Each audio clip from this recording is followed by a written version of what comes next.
Hello and welcome to Carnivorist Chats. My name is James, your host. I started this podcast to help other folks share their own healing stories and to interview thought leaders and experts in the carnivore, keto, and low oxalate space. Before we begin, I'd like to give a shout out to Equip Foods and the Carnivore Bar. As an affiliate, you can use the link in the show notes to get a discount on their products when you check out using the code Carnivorist. Thanks in advance for listening, subscribing, and any likes or shares. And now, on with the podcast.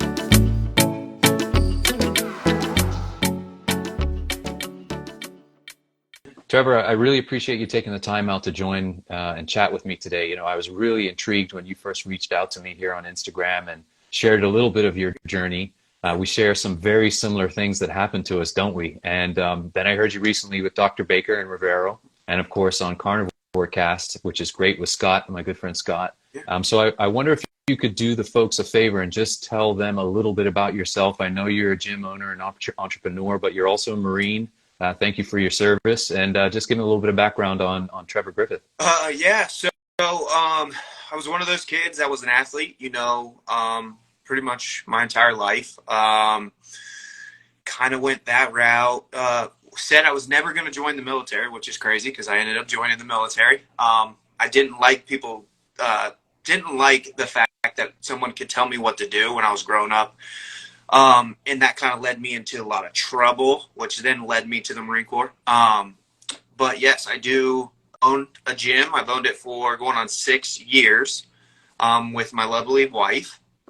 We've been married for 3 years, a little over 3 years, together for 7. Wow. That's crazy to say out loud. And I've kind of just been on a roller coaster of health and what it looks like, I've done the competition thing, the modeling thing.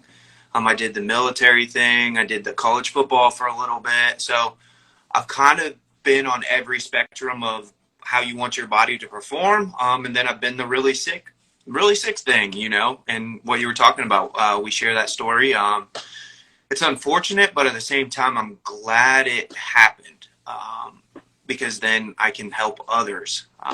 It's one of those things. So, Yes, sir. I appreciate that. And Trevor, I guess let me start out and thank you for that. And just how, with growing up, sort of what diet were you eating as you were raised by your parents? Was it sort of the standard American? Did you eat well? Did you eat meat? Those type of things?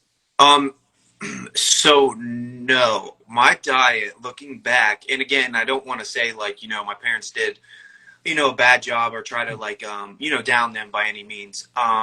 Because they were doing what they thought was healthy, I think, So I was eating Tyson chicken tenders and fish sticks, and I was a very picky child. I would cling to one food, and that's all I wanted.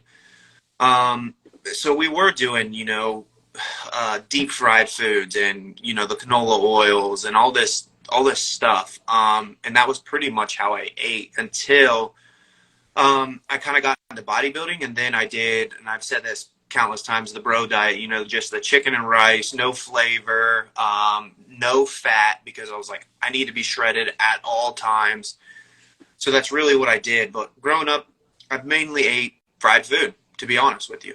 And I was lucky that I still looked like an athletic and lean kid, eating that way. Interesting. So at what stage did you sort of say to yourself, I'm not in optimal health? Was it after you'd started your bodybuilding journey or prior to that? So yeah, it would have been after, because I didn't realize certain things in my body that weren't operating well, right? When you're sick, sometimes you don't know that you're sick. And I was just masking it with energy drinks and pre-workout, or just a real dopamine spike. That's what I was always chasing. And ultimately that's why my cortisol was 3 times the level it should have been. Right. And then my body just tanked.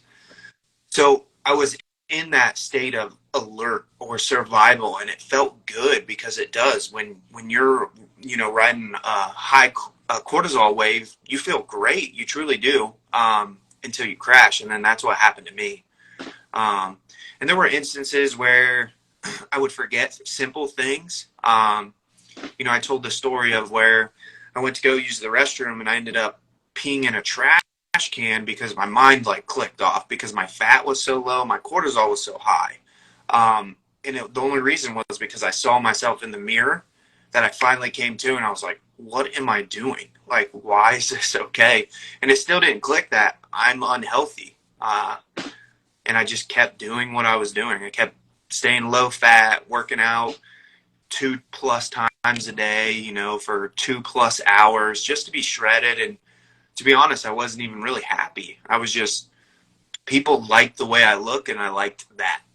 I was nice. Yeah, and in fact, you had mentioned, I think it was Scott, that you had done some modeling as well, and you had to or wanted to keep shredded for the modeling stuff, correct? Yeah. So I always tried to stay lean because I never wanted to pass up on an opportunity. You know, because I was like, man, who knows where this could lead? It was kind of cool, you know. I was just coming out of the service, and these things were happening to me, and it was exciting. But it made me unhealthy. Yeah. For sure. And I think a common denominator for Trevor, for yourself and myself is, you know, although we were on different diets at that stage of our journey, I was vegetarian. The common denominator for sure is the importance of fat, don't you think? I mean, with you doing the low fat and the importance of fat in the diet, now that we know, it's crazy Oh, to think. And, you know, our parents, you touched on how they raised us. Everything was low fat, especially me coming as a child of the 80s and 90s, you know, where it was all the fat was the abomination. You couldn't touch any of the butter. You wanted the fake margarine. How about you? no, that was exactly the same. And I think that goes back to, you know, our parents, they were just led to believe that was healthy, right? Which is, that's unfortunate. And that's how I was raised. We used, I can't believe it's not butter, like stuff like that. We just use all this stuff. Took butter out. I never really ate red meat growing up, to be honest with you. And that was, my parents would cook it every once in a while, but they liked it so like charred, and I hated it. So I stopped eating it. Hmm. What, So what, Trevor, what was it? What were a couple of the first symptoms that you noticed that really made you nervous? I know you mentioned that instance where had gone to the washroom and were peeing in the trash can. yeah, For myself, it was the brain fog creeping in, which is a similar thing where I was thinking to myself, oh my God, you know, I'm 50 now, but I feel incredible now you since look, I've started. Thank you, man. I feel great. yeah. As you can see from my before and after pictures, I mean, where I was before, I literally was so nervous and scared that I wasn't going to be around much longer. But the brain fog was unrelenting. I thought, oh my God, is this a sign of getting old? Is this what's happening to my brain? Am I getting demented? What's going on here? I couldn't remember simple things. That brain fog is a scary thing to have happen. Yeah, super scary. So I share in that as well. However, my first symptom was I thought I was diabetic. I thought that's ultimately that it was coming down to as I was diabetic, which looking back now, you know, based on my triglycerides and all my levels, you know, I was pretty pre-diabetic, but, I would be functioning, and then it was like I couldn't function. I wouldn't like pass out and hit the ground, but if you were to have a conversation with me, I was like mute. Nothing would come out. And it would happen for like 5 to 10 seconds. So it was really weird. I was like, I just shut off.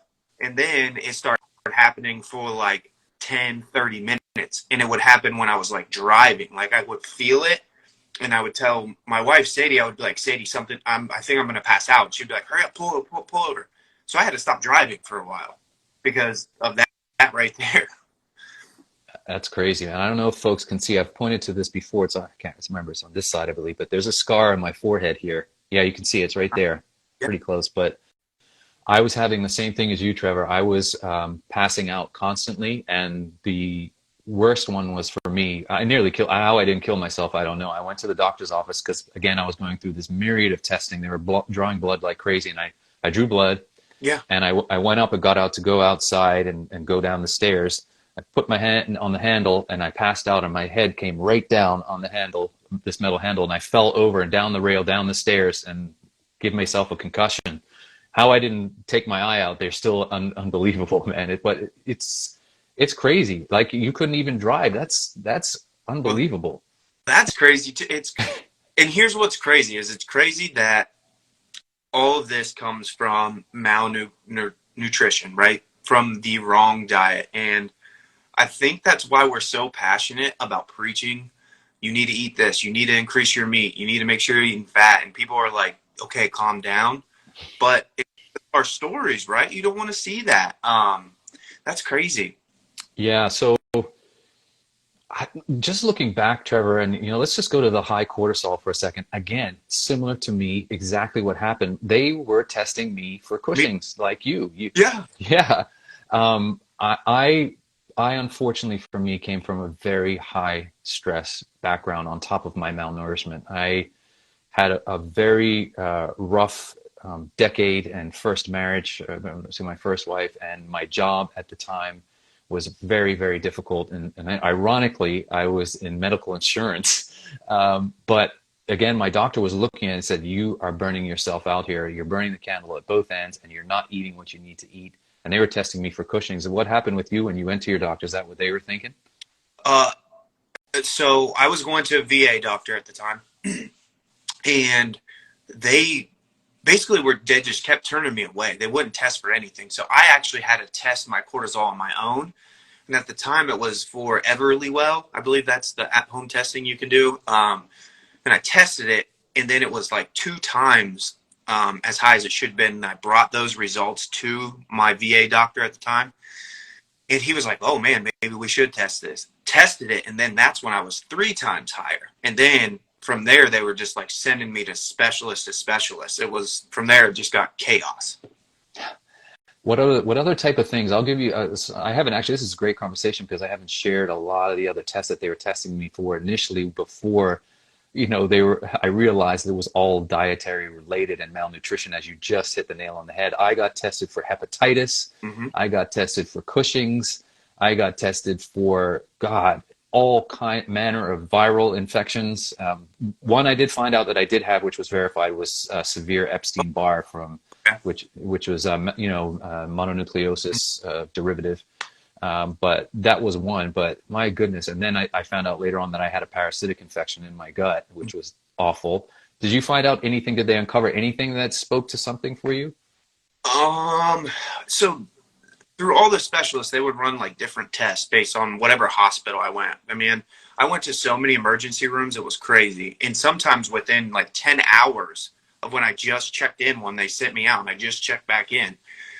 But there would be things like my lipase would be low, my elastase. So like, some of my functions were down. My liver function, my kidney function were showing like real awful signs. I was showing signs of like heart disease. And this is also testing, because in this process I'm learning, right? So this is now testing I'm pulling.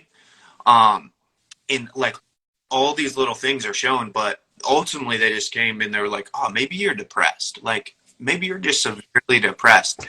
And that made me so mad because it was like no one was hearing me. And what I would constantly tell people is like, I feel like I have an infection in my body. I was like, I feel like there's an infection starting from my head to my feet. Can I at least, at this point, I was like, can I have antibiotics? Can you just shoot something in me that like, because this is how I feel. And they were like, no, you're just severely depressed. This, again, amazing. Exactly what happened to myself, Trevor. I was bouncing from doctor. I ended up to doctor. My initial doctor said, no, you're just depressed, and sent me away with Prozac and antidepressive, which I'd never been depressed a day in my life. I was always a very happy-go-lucky guy, very upbeat and joking. People know me, and as I am now, very smiley. I was anxious, and I was depressed because I knew there was something innately wrong with me, like you, that there was something going on that they were not finding, and I was getting frustrated. For me, if you've heard my story before, I found podcasts and online assistance. Thank God for people like Sally Norton, and we're going to talk about her later because I saw you have her book on your nightstand. I saw in your video in the background.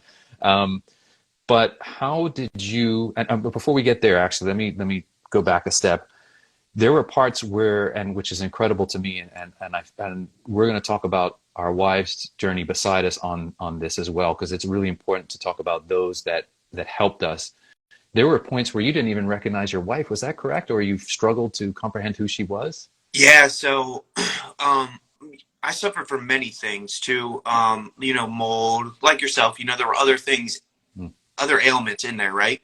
And it got to the point where she was completely like my caretaker, my doctor, all these other roles that she shouldn't have to do, but she did. And I didn't know who she was to me. And then there were times where I would walk, because our bedroom was upstairs. I'd walk downstairs and I would ask her, and this sounds crazy, I was like, am I alive or am I dead? And I would literally have this conversation with her.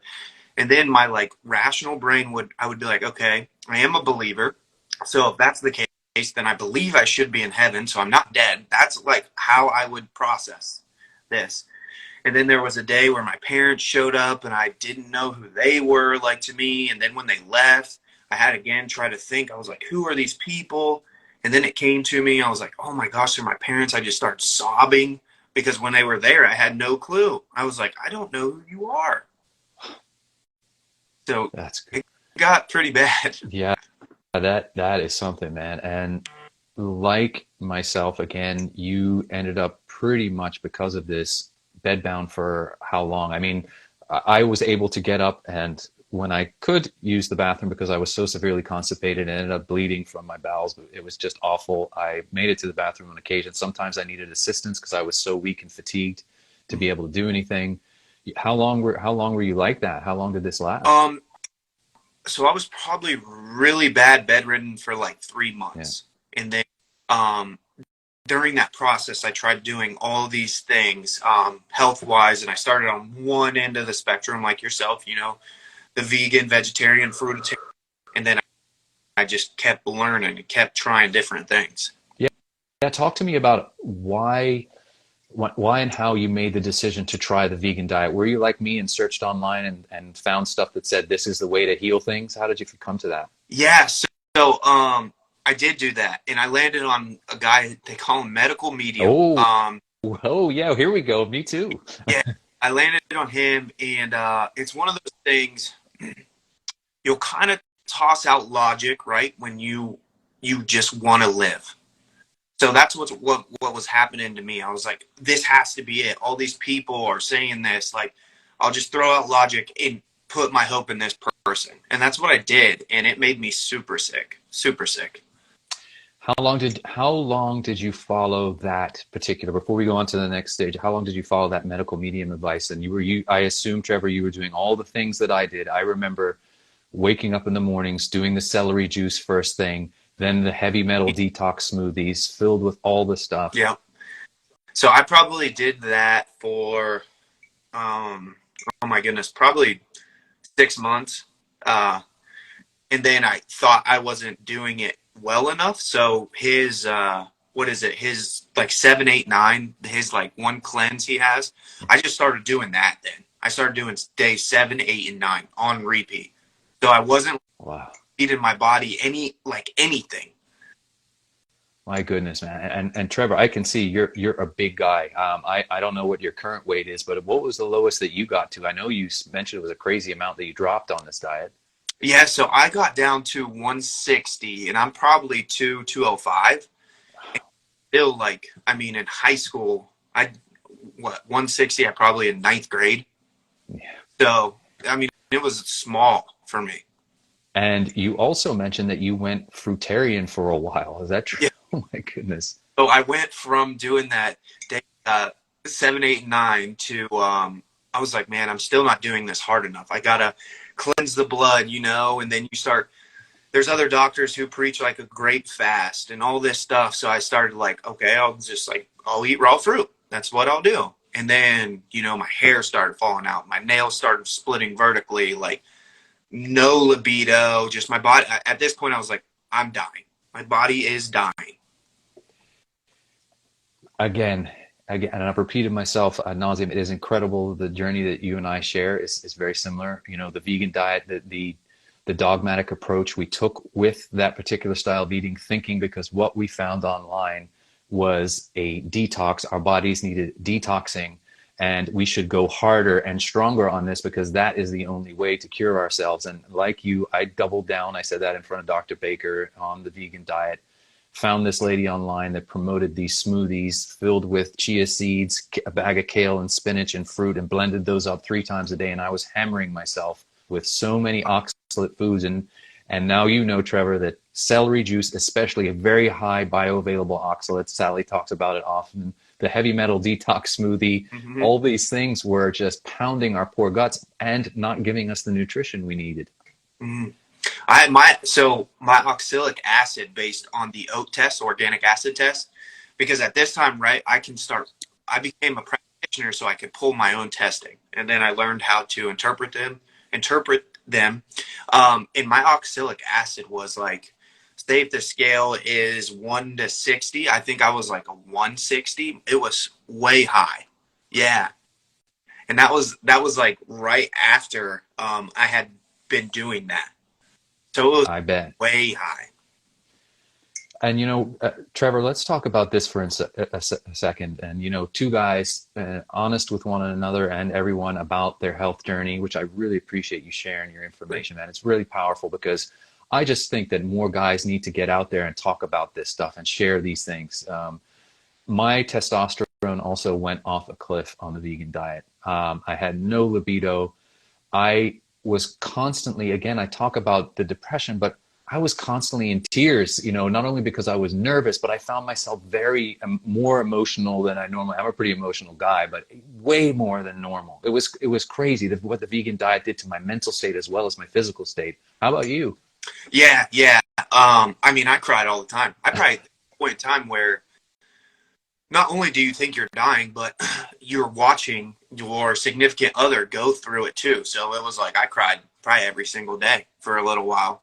And then when you can't get up, you can't do your manly duties, right? Like the things you feel you should, it makes you feel worse. So now you're sick, you can't do your duties, you're watching your spouse just deteriorate in front of your eyes. It's just like an endless loop. You're like, yeah.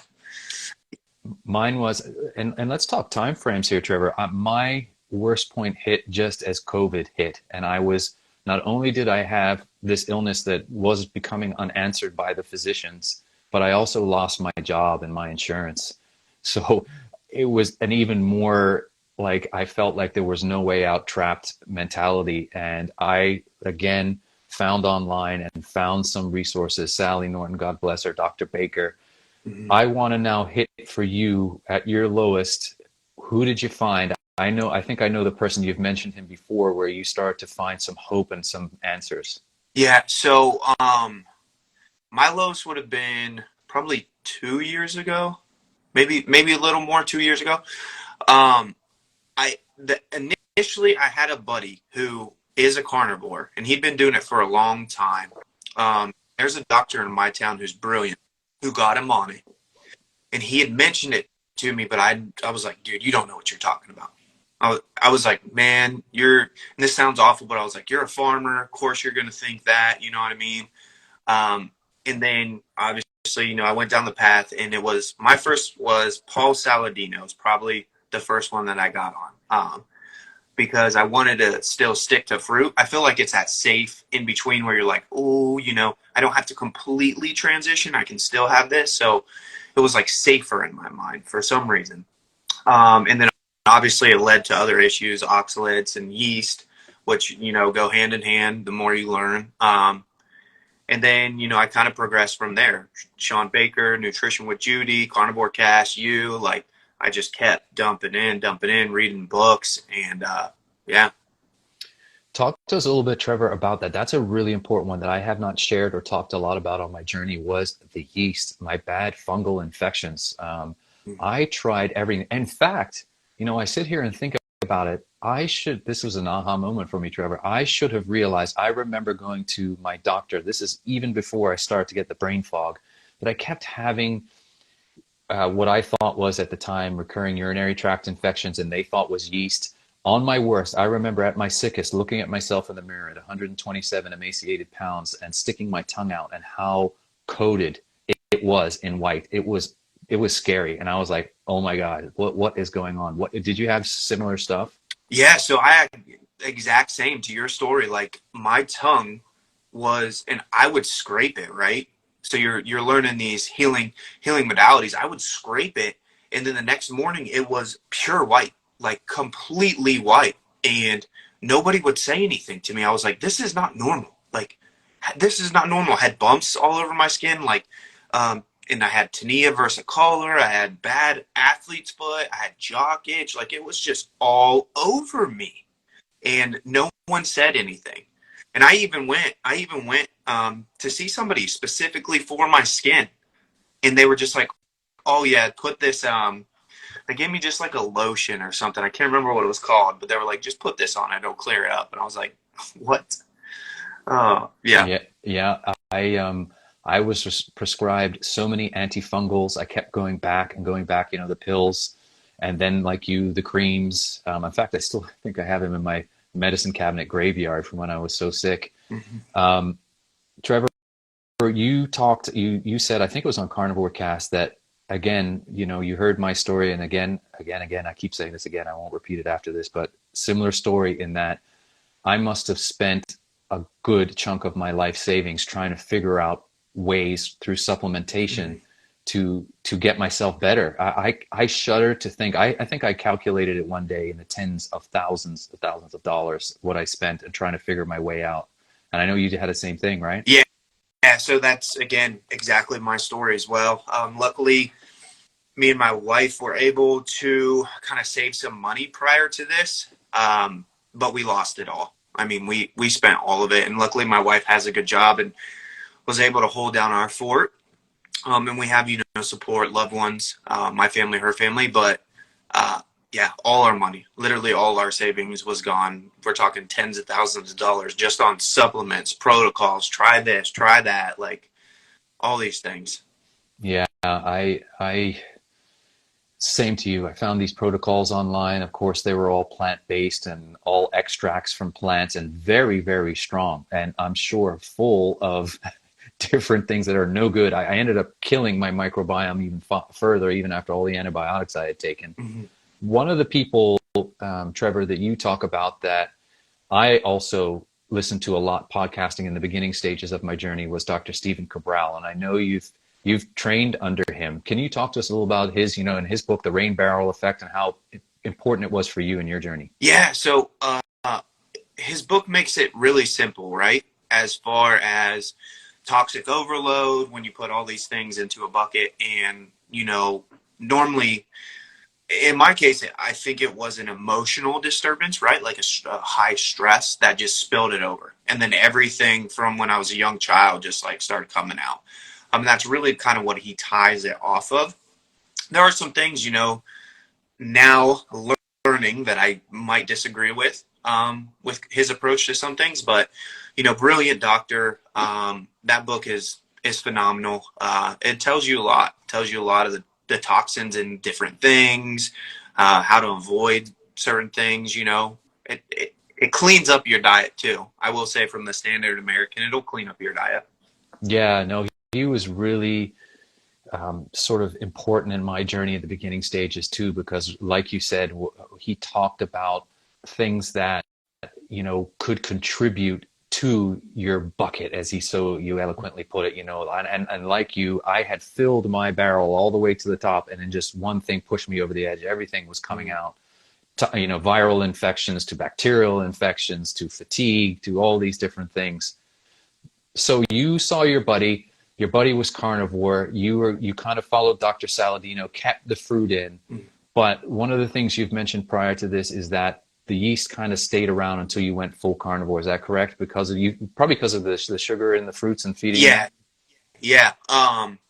It actually got a little worse. Not necessarily my brain fog or the mental issues that I was getting from yeast overload, but as far as the tinea versicolor, it started expanding on my skin, and it gets itchy, right? So it's not like yeast is just like, oh yeah, it's yeast. No, I was itchy, so um, I just basically was like, this makes sense. I started doing more research. I was like, this makes sense. Why don't I just cut the fruit out, And ultimately, it was a great decision. I don't miss it.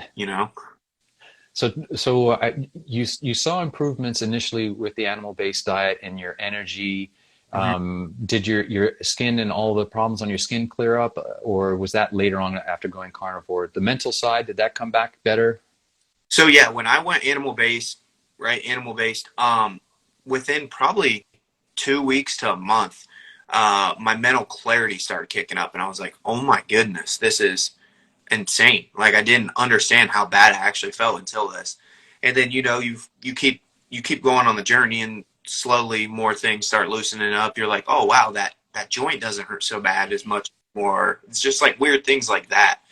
I'm sleeping a little deeper. I had a dream last night, like stuff like that. I actually can say that it's beautiful outside, because that was something when people would be like, oh, it's beautiful outside. I was like, is it? I can't tell. Like, I don't have that experience. That was weird. But just small things like that, you know, week to week would build up. And then when I made the full transition to carnivore, it was just like, I don't know. It was like everything. It clicked. The profound effects of going carnivore for those folks like you and I that have been malnourished for so long are life-changingly incredible. I tell people all the time, it is profound. Some folks may not have the same effects, but for folks that are malnourished and have not been eating red meat or meat in any quantity for so long, it is unbelievable. And I start to feel like I was 20 years younger, both mentally and physically. I saw my strength going up again. I was putting on muscle very, very easily, even at my late 40s and 50 now. Talk about the differences you've noticed for yourself physically as well, Trevor, since you've been eating carnivore. Yeah. So I could go to the gym probably 2 to 3 times a week and look almost as good, if not just as good as I did when I was working out every day, twice a day for hours, with no fat. So it's almost like the process just got easier, like for me, to maintain the same muscle, the same strength. Or I'm actually stronger now at a less body weight than what I was. So it just seems so easy. That's like the only term. Like, it's so much easier. I don't have to think about food. I don't idolize food. I can go to the gym, work out, I recover quick, and it's just simple.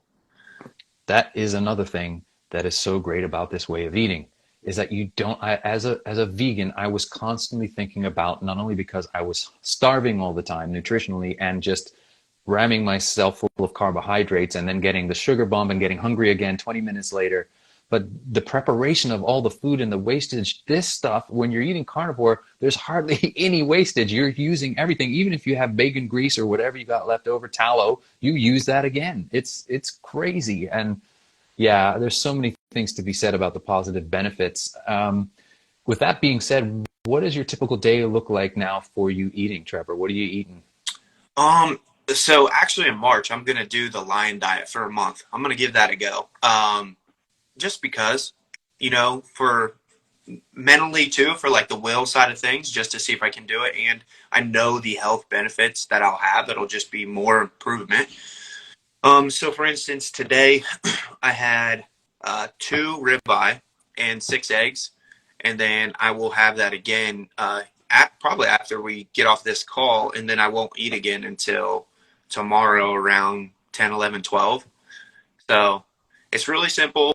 I might switch it up sometimes, have bacon and eggs or bacon, eggs, and burgers. But outside of that, like, I don't have to think about food. It's there. I just bought a half cow, so it's actually cheaper when people are like, it's more expensive. No, it's cheaper. Yeah. And you like to do fasted workouts, correct? Do you prefer that? I do actually now. I kind of just listen to my body. There might be days where it's like, oh, I need to eat, and I'll eat. But for the most part, I just listen to my body. I keep it simple. Like, I don't want to cram food in when I'm not hungry. I don't want to try to eat as much as I can. I know what will fuel me and fuel me properly, and then will help me maintain my weight. So it's like, I don't need to do a lot of crazy stuff outside of that. Let's talk for a second about your lovely wife. And she was so like mine, so incredible during your healing journey. She has seen the incredible benefits of the way you have recovered and through adding animal foods back in your diet. Had she ever changed her diet up, or did she always consistently keep that way? And has she gone more carnivore now, Trevor?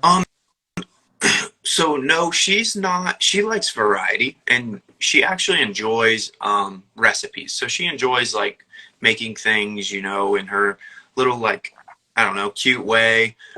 So she enjoys that. Now I will say she's added in a lot more meat and red meat, especially. Her thing is like beef hot dogs. So she eats a lot of that. But she's not a full carnivore. No. Okay. Yeah. And, she'll eat rice or something like that. Yeah, I always advocate for folks to do what works best for them. Yeah. And just like you said with your own testing of the lion diet, which I am going to do at some point in the near future this year too, as well, because I like you, I just want to try it for a month and see how it goes. It was not until we experimented with our diet did we find out what was possible. Mm-hmm. And some folks are so scared to make that jump and to have that change.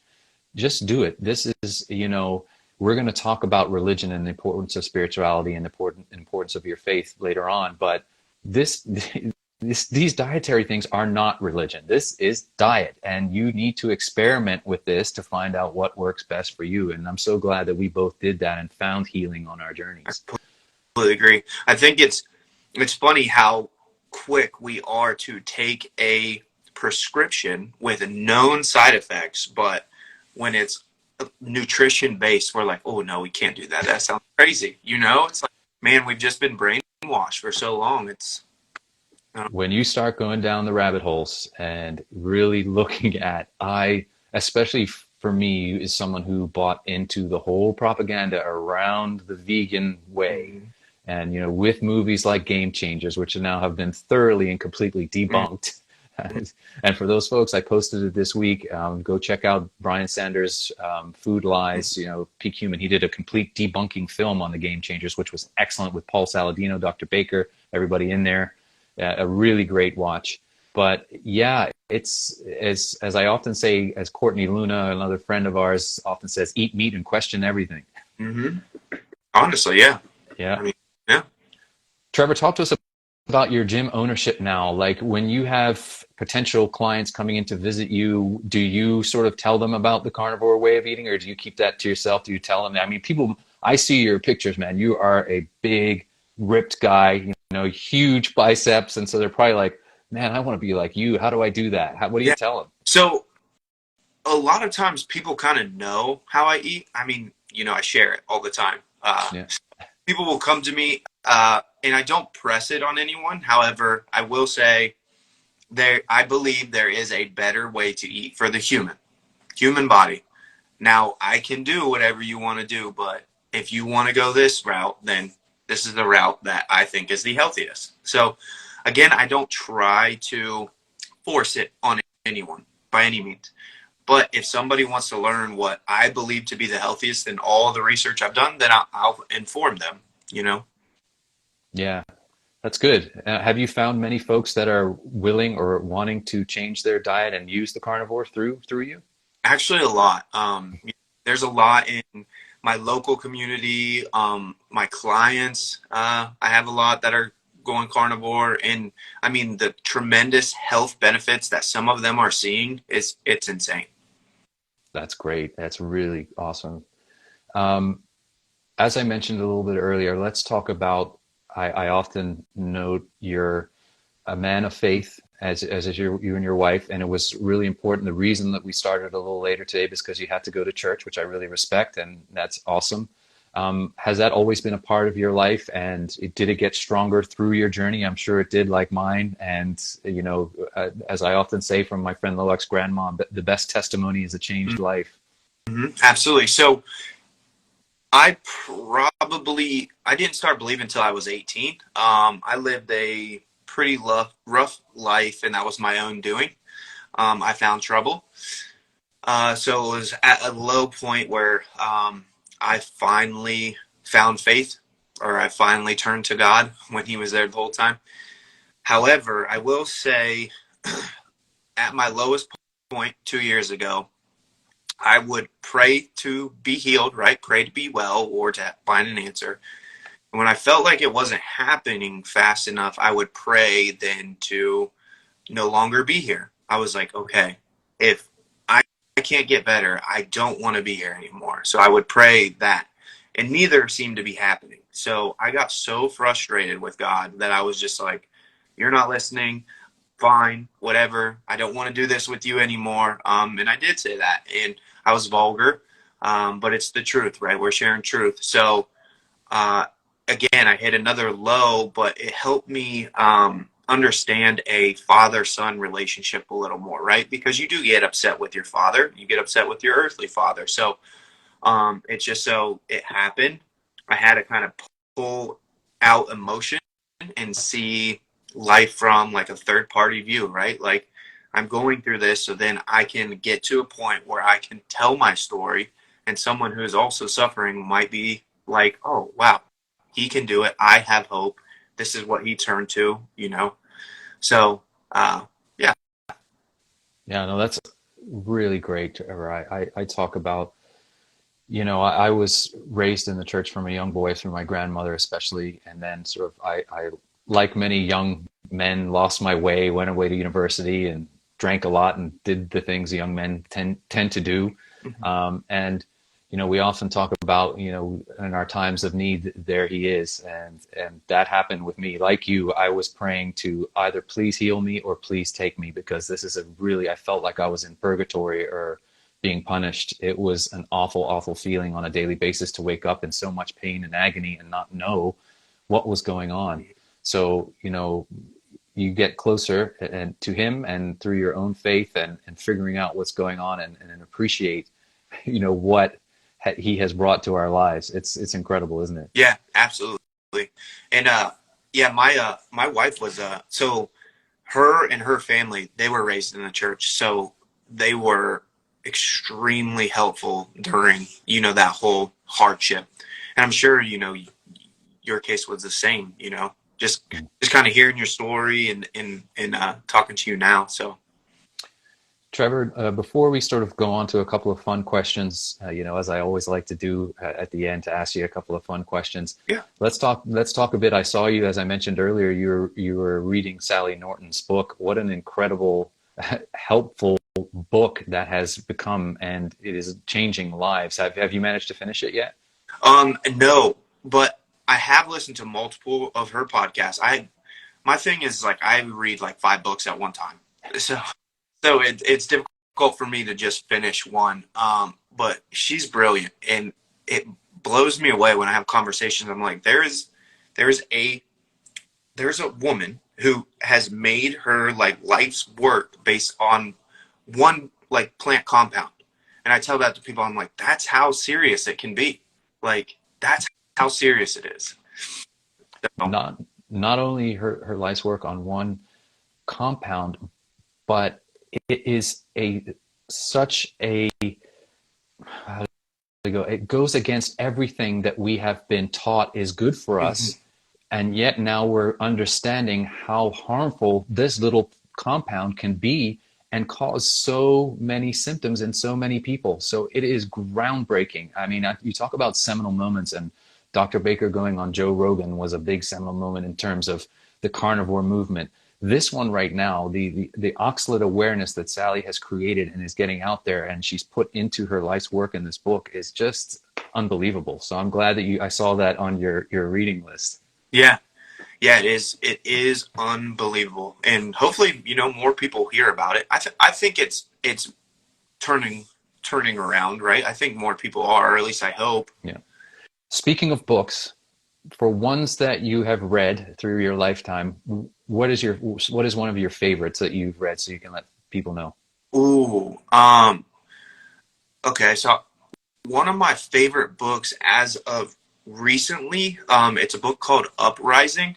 It's not a health, I guess it can be because it's a spiritually driven book. Uprising by Chris Colleton. He's from the Bethel Church.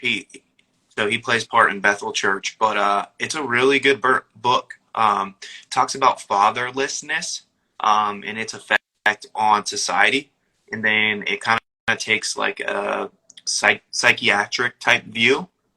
It's really good. Wow, that sounds really, really great. Thank you for that one. Yeah. That's one I had not heard about before. Now let's go on to in terms of movies that you can recommend. One of your favorite movies.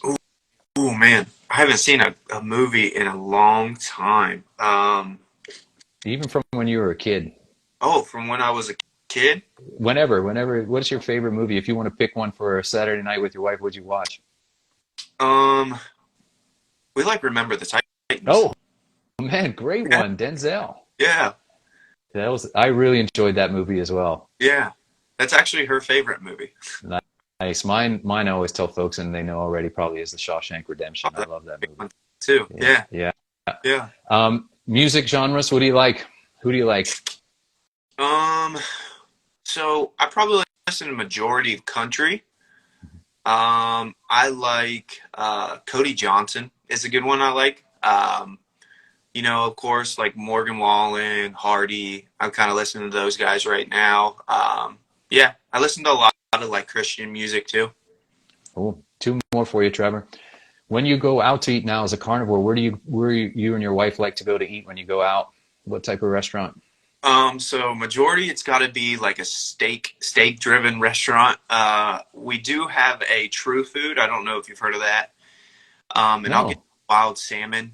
Um, it's I can't remember Andy Whale. He was called the father of functional medicine, I think, at one point. I could be butchering his name, but it's a chain that he started. Healthy food. But you can get wild salmon there. It's good. Yeah, great. Yeah, salmon was one of the first foods I reintroduced. It was a game changer for me because coming from a sort of pescatarian background, it was much easier on my gut. Being a vegan for so long, you stop producing a lot of the stomach acid and enzymes to break down the meat. So I was having trouble digesting red meat. God, I tried, but it just was not working. So I had to go the salmon route, a little easier to digest and full of the good omega-3s for the brain too, as we know. Yeah. And lastly, if you know your favorite cut of meat now and how you like to prepare it. Man, this might let some of your listeners down. So I cook a lot in the air fryer, to be honest. Okay. Yeah, So, me too. yeah, I like ribeyes a lot. I like Schweid and Sons, the company that I always post.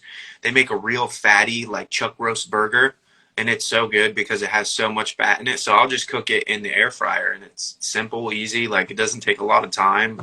Maybe I'm lazy, I don't know, but it works for me. You know, Trevor, I wanted to ask you because I saw you post about that. How long does chuck roast usually take to cook nicely in the air fryer? How long do you usually stick it in for? So I'll put it in for probably like 20, 22 minutes. Hmm. So, and sometimes it's weird because those burgers I like done a little more than other burgers. I'm a medium rare, but for some reason with those, I do like a little crisp. Yeah, no, that's good. No, it's interesting because I wanted to buy some chuck roast and try them out in burgers and also in the steak in the air fryer. I usually pressure cook the chuck roast to make it a little bit more tender Oh, than grill it on the grill outside. But I like to learn the air fryer usage for sure. yeah, it's easy. Yeah, cool, man. I was just thinking, I remember I commented on one of your posts about one of the things that I tried during my journey, and I'm wearing mine today as well, man. I do. Yeah, That's see that? funny. Yeah, Yeah, yeah. I remember going on Amazon and reading about those and purchasing it, and I think it's helpful. I think let's talk about it. It's a Q-Link necklace for those that don't know what we're showing one another there. We both have, and it's supposed to help with the sort of Wi-Fi protection to grounding to. It's a copper coil, basically, isn't it, Trevor? Yep. Yeah. Yeah. Did you find it beneficial for sleep and things like that they talked about? I would say yes. It's hard to really pinpoint like this did this by this percentage, right? That's what most people kind of want, but it's like when you are so sensitive to everything, I'm sure you were the same way. Like if I walked Oh, into a room and a candle or something, I was like, it was crazy. Like all my symptoms came rushing right back. So um, every little thing matters. yep, it sure did. And I had tremendous sensitivities to scents, to any food that was cooking, to sounds. Did you ever get tinnitus? On the last question, Trevor, did you get Uh-huh. tinnitus? Do you still have any? I do not. Mm-mm. Wow, No. that's Yeah. that is great. Oh man. Trevor, this has been an amazing conversation, my friend. I thank you so much for coming on and sharing your story. You're an inspiration. I know you share a lot on your Instagram account here. So folks, make sure you go. If you haven't followed Trevor already, please follow him here on Instagram. Where else can folks find you? I do have a Facebook, I guess, but mainly I'm just on Instagram. I like to get my story out and help, but at the same time, I also like to pull back, right? I like to just live life. So I try to not be too distracted. So Instagram's the best. Yeah. And can folks get in touch with you if they want coaching, or do you just kind of do that right now at your gym and in your hometown? Oh yeah. So if you would, want to be coached by me, you can go ahead and just get a hold of me on Instagram, and we can have a conversation. And even if it's just having a conversation and that helps you, I would love to do that. So, Trevor, I wish you and your wife all the success, my friend. Thank you for coming and joining me. Absolutely, brother. God bless. Have a great one. Thank you for hearing your story, more of your story. Awesome. Take care, Trevor. Talk to you soon. You too, brother. And that's a wrap on this episode of Carnivorist Chats. If you've made it this far, I want to say thank you for listening, and also thank you in advance for liking, subscribing, or sharing this episode. Thanks again to the good folks at Carnivore Bar and Equip Foods. Don't forget to check the link in the show notes to get a discount on their products. And also, don't forget you can book me for a 30-minute carnivore coaching session through Avero Health. Again, the link will be in the show notes. Until the next time, be well.